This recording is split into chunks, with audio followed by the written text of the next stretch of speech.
പ്രജിത, ഈ അഞ്ചലിലെ കൊലപാതകം പോലീസിന്റെ ഓപ്പറേഷൻ കേരള പോലീസും അവരെ സഹായിച്ചിട്ടുണ്ട്. അതായത് സൈബർ സഹായം കൂടെ അവരെ തേടിയിട്ടുണ്ട്. 10,000-ത്തിലധികം സാമൂഹിക മാധ്യമ അക്കൗണ്ടുകൾ അവരിങ്ങനെ നിരന്തരം പരിശോധിച്ചുകൊണ്ടിരിക്കുവായിരുന്നു.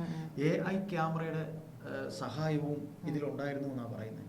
കാര്യം പ്രതികളുടെ രൂപമാറ്റം പിടിക്കാനായിട്ടാണ് AI ക്യാമറ ഒക്കെ ഉപയോഗിച്ചെന്നാണ് പറയുന്നത്.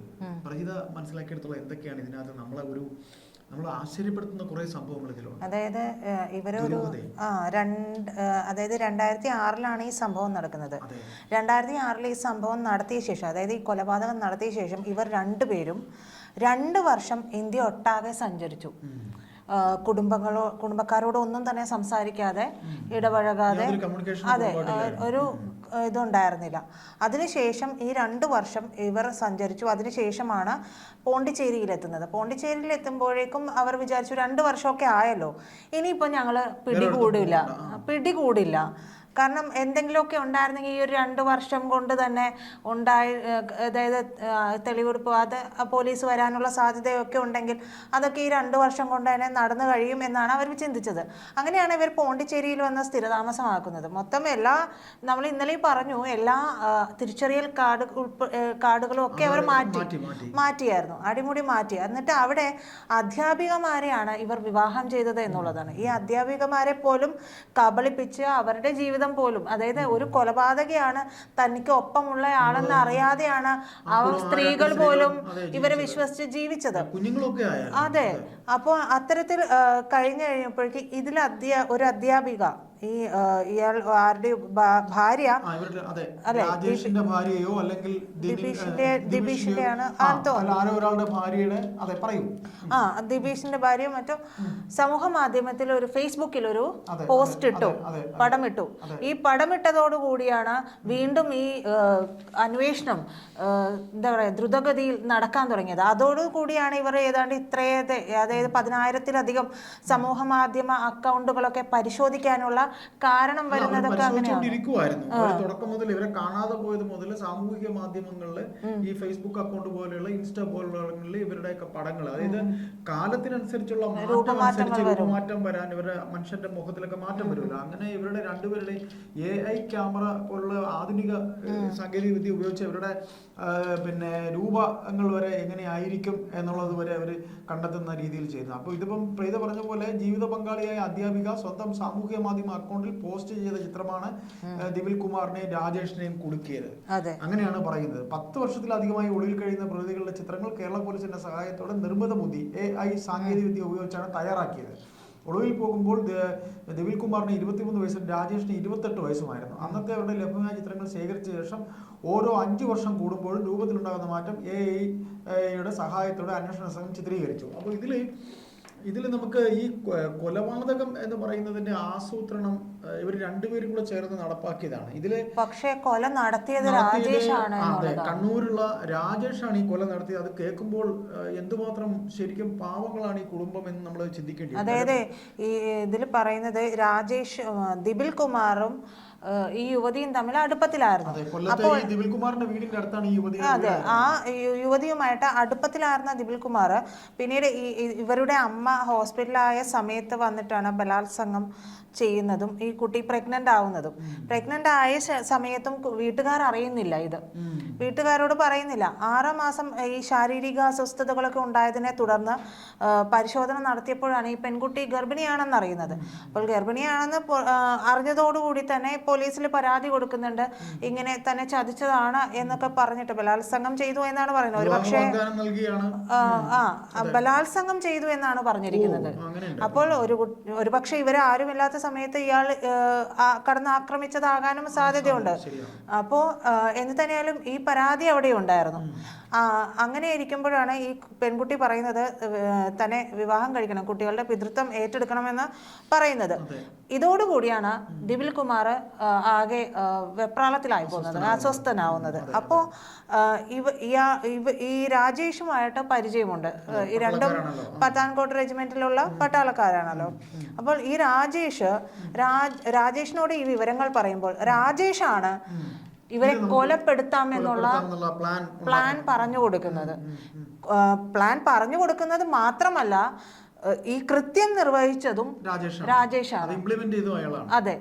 അപ്പോൾ ഇതിനു വേണ്ടിയിട്ട് ഇവർ നടത്തിയ ആസൂത്രണം എന്ന് പറയുന്നത് വളരെ വലുതാണ്. മാസങ്ങൾക്ക് മുമ്പ് തന്നെ ഇവർ ഈ ആസൂത്രണം തുടങ്ങിയായിരുന്നു. അപ്പോൾ രാജേഷ് അവിടെ സൈനിക ക്യാമ്പിൽ പറഞ്ഞിരുന്നത് താൻ ശബരിമലയ്ക്ക് പോകാൻ പോവുകയാണ്, അതുകൊണ്ട് താടിയും മുടിയും ഒക്കെ നീട്ടി വളർത്തി. അതിനിടയിൽ തന്നെ നമ്മുടെ ഈ പ്രതിയായിട്ടുള്ള ഈ ദിപിൽ കുമാർ 2006 മാർച്ച് 14 വരെ അവധി പറഞ്ഞിരുന്നു. എന്നിട്ട് അതിൻ്റെ ഇടയിൽ വീണ്ടും ജോലിക്ക് കയറുന്നുണ്ട്. അത് ഈ സംഭവ ദിവസമാണ് എന്നൊക്കെയാണ് പറയുന്നത്.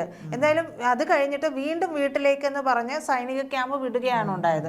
അപ്പോൾ ഇതിനിടയിൽ ഈ ദിപിൽ കുമാറും രാജേഷും പരിചയപ്പെട്ടത് എങ്ങനെയാണെന്ന് വെച്ചാൽ പഞ്ചാബിൽ സൈന്യത്തിൽ ജോലി ചെയ്യുകയാണ് ഇവർ സുഹൃത്തുക്കളാവുന്നത്.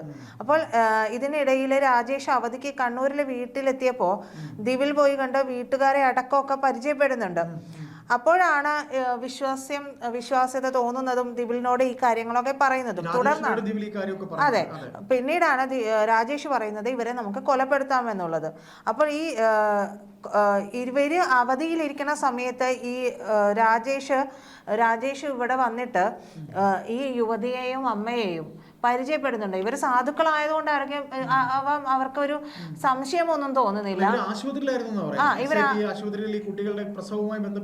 ആ സമയത്തൊക്കെ വന്ന് സഹായിച്ചത് ഈ രാജേഷ് സ്വീകരിച്ചാണ് ഇവർ. അതെ, ബാക്കി അറിയാം അല്ലെ, പ്രസവിച്ച് കിടക്കുകയാണ്, സഹോദരി പ്രസവിച്ച് കിടക്കുകയാണ് എന്ന് പറഞ്ഞാണ് ഈ വാർഡിൽ തന്നെ ഉണ്ട് എന്ന് പറഞ്ഞ് ആരുമില്ലാത്തതല്ലേ നിങ്ങളെ സഹായിക്കാമെന്ന് പറഞ്ഞ് വരുന്നു. എന്നിട്ട് സഹോദരി പ്രസവിച്ചു എന്ന് പറഞ്ഞ് കള്ളം പറഞ്ഞ് ലഡു വിതരണം ചെയ്തു. അങ്ങനെയൊക്കെ ആശുപത്രിയിലൊക്കെ ചെയ്തതാണ്. അപ്പൊ ഇത്തരത്തിൽ പരിചയപ്പെട്ടതിന് ശേഷമാണ് ഇവർ ഈ പറയുന്ന രാജേഷ് മുൻകൈ എടുത്താണ് ഇവർക്കൊരു വാടക വീട് വരെ ഒപ്പിച്ചു കൊടുക്കുന്നതല്ലോ. ഈ പറയുന്ന സ്ഥലത്ത് ഈ കൊല ചെയ്ത വീടൊക്കെ ശരിയാക്കി കൊടുക്കുന്ന രാജേഷ്. അതെ. അപ്പോ എന്താന്ന് വെച്ച് കഴിഞ്ഞാൽ ഇത് വളരെ പ്ലാൻഡ് ആയിട്ടാണ് ഈ വാടക വീട് പോലും അവർക്ക് എടുത്തു കൊടുക്കുന്നത് എന്നുള്ളതാണ്. ഈ പ്ലാൻഡ് അതിന് ശേഷമാണ് ഇവർ വന്നിട്ട് ഈ കൊലപ്പെടുത്തൽ, അതായത് ഈ പഞ്ചായത്ത് ഓഫീസിലേക്കോ മറ്റോ പറഞ്ഞു വിട്ടതിന് ശേഷം ഇവർ ഈ കൊലപ്പെടുത്തുകയാണ് ചെയ്തിട്ടുള്ളത്. ഇതിൽ മറ്റൊരു കാര്യം, അത് എത്രത്തോളം ആണെന്നറിയില്ല, മറ്റൊരു ആളുടെ കൂടെ ഇപ്പൊ 2 പേരുടെ കാര്യമാണല്ലോ പറഞ്ഞുകൊണ്ടിരിക്കുന്നത്. ഇതിലൊരു മൂന്നാമനുണ്ട് എന്നുള്ള വാർത്തകളൊക്കെ ഇപ്പൊ പുറത്തു വരുന്നുണ്ട്. പക്ഷെ അതിന്റെ കൂടുതൽ വിവരങ്ങളൊന്നും നമുക്ക് ലഭ്യമാണ്. അതായത് ഇവര് ഈ കൊലപാതകം നടന്ന സമയത്ത് മറ്റൊരാൾ ആ വീടിന് മുമ്പിൽ പുറത്തിറങ്ങി വണ്ടി നോക്കി നിൽക്കുന്നുണ്ടായിരുന്നു. അങ്ങനെയുള്ള ഒരു സൂചനകളൊക്കെ വരുന്നു. അതെ, അത് നോക്കിക്കുന്നു എന്നൊക്കെ പറഞ്ഞുള്ള വാർത്തകൾ വരുന്നതേ ഉള്ളൂ. അതിന്റെ കൂടുതൽ വിശദാംശങ്ങൾ നമുക്ക് ലഭ്യമായിട്ടില്ല. അപ്പോൾ ഇത്തരത്തിൽ വളരെയധികം ആസൂത്രണം ചെയ്ത് നടത്തിയ ഒരു കൊലപാതകമാണ്. ഈ കൊലപാതകങ്ങൾ തെളിയുമ്പോൾ ഒരു സന്തോഷമുണ്ടെന്ന് പറഞ്ഞാല് ഇത്തരത്തിൽ എത്ര നാളൊക്കെ മാറി നിന്നാലും സത്യം അതായത് തെളിയിക്കാൻ പറ്റും. അതായത് കേരള പോലീസും ഇതിൽ വളരെയധികം പങ്ക് വഹിച്ചിട്ടുണ്ട്. അപ്പോൾ ഈ പല വസ്തുതകളും മറച്ചു വെച്ച് പല കേസുകളും മൂടി വെക്കപ്പെടുന്ന സാഹചര്യത്തിലാണ് വർഷങ്ങൾ കഴിഞ്ഞു പോയ ഈ കേസൊക്കെ തെളിഞ്ഞു വരുന്നത് എന്നുള്ളത് സാധാരണക്കാരനൊരു എന്താ പറയാ ഒരു പ്രതീക്ഷ നൽകുന്ന കാര്യം കൂടിയാണ്. ഇതില് വേറൊരു കാര്യം അറിയോ, പ്രതികൾ കടന്നത് നമ്മൾ കേരള പോലീസിനെ ഈ പറയുന്ന സാമൂഹിക മാധ്യമ അക്കൗണ്ട് വഴി സൈബർ കോമിങ്ങിലൂടെ ഇവർക്ക് പിടിക്കാൻ സഹായിച്ചു എന്നുണ്ടെങ്കിലും പ്രതികൾ ആദ്യം ഈ കൊല നടത്തിയിട്ട് കടന്നത് പോലീസിന്റെ ഒരു പിടിപ്പുകേടും കൂടെ ആയിരുന്നു. അതായത് ഇവർ ഇവിടുന്ന് ക്യാമ്പില് കൊലപാതകത്തിന് ശേഷം ദിപിൽ കുമാർ സൈനിക ക്യാമ്പിൽ ഉണ്ടായിരുന്നു, കുറ്റകൃത്യത്തിൽ ഉൾപ്പെട്ടില്ല എന്ന് സംശയിക്കുന്ന രീതിയിൽ സംശയിക്കുന്ന സൈനികനെ നാട്ടിലേക്ക് അയക്കാനുള്ള അറിയിപ്പ് പോലീസ് അവിടെ കൊടുക്കേണ്ടതായിരുന്നു.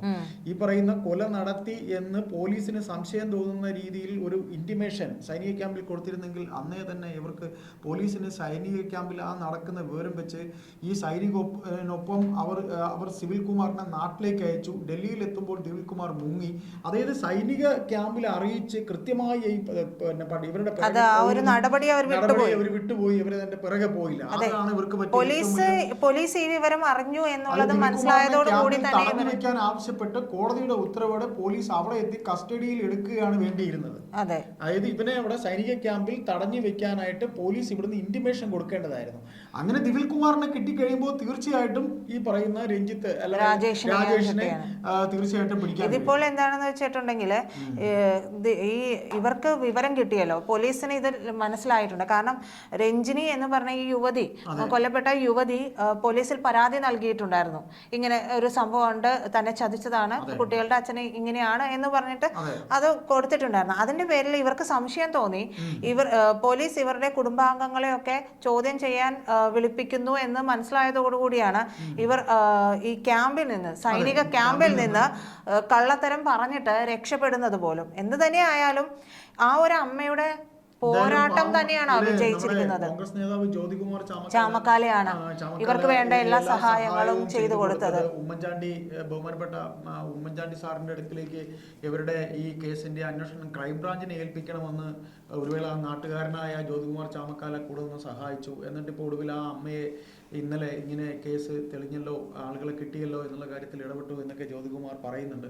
ഏതായാലും നമുക്ക് ഒരു കാര്യത്തിൽ ആശ്വസിക്കാം. നമ്മളിപ്പോൾ ചർച്ചയിൽ പറഞ്ഞതുപോലെ എത്ര തന്നെ തെളിവുകൾ ഒളിപ്പിക്കാൻ ശ്രമിച്ചിട്ടും എത്ര നാൾ ഒളിവിൽ കഴിഞ്ഞിട്ട് രൂപം മാറി, ഭാവം മാറി, വേഷം മാറി, അവിടെ ചെന്ന് അവിടുത്തുകാരനായി അവിടെ 2 സ്ത്രീകളെ ചതിച്ച് അവരെ കല്യാണം കഴിച്ച് ഇങ്ങനെ മാറി ജീവിച്ചിട്ടും സത്യം എവിടെയായാലും എന്നും എത്ര മൂടി വെക്കപ്പെട്ടാലും അതെല്ലാം തെളിയും. അതായത് ഇങ്ങനെ ഇത്തരത്തിൽ CBI അന്വേഷണത്തിലൂടെ തെളിഞ്ഞതും CBI അന്വേഷണത്തിൽ കൂടെ പോലും തെളിയാത്തതുമായ നിരവധി കേസുകൾ ഈ കേരളത്തിൽ ഇപ്പോൾ ഉണ്ട്. നമ്മുടെ ബാലഭാസ്കറിന്റെ മരണം ഉൾപ്പെടെയുള്ള പല കാര്യങ്ങളും. ഏതായാലും ഇത് ശരിക്കും ഒരു സിനിമാ കഥ പോലെ, അല്ലെങ്കിൽ ഒരു ഡിറ്റക്റ്റീവ് സിനിമ പോലെ, കൊലയാളികളുടെ നിരവധി സിനിമകൾ നമുക്ക് കണ്ടിട്ടുണ്ട്. അതുപോലെ ഒരു സിനിമ, അല്ലെങ്കിൽ അതുപോലത്തെ ഒരു സംഭവമായതിൻ്റെ ഒരു ആകാംക്ഷയായതുകൊണ്ടാണ് രാവിലെ തന്നെ നാം ഇത് ചർച്ചയ്ക്കെടുത്തത്. നമസ്കാരം.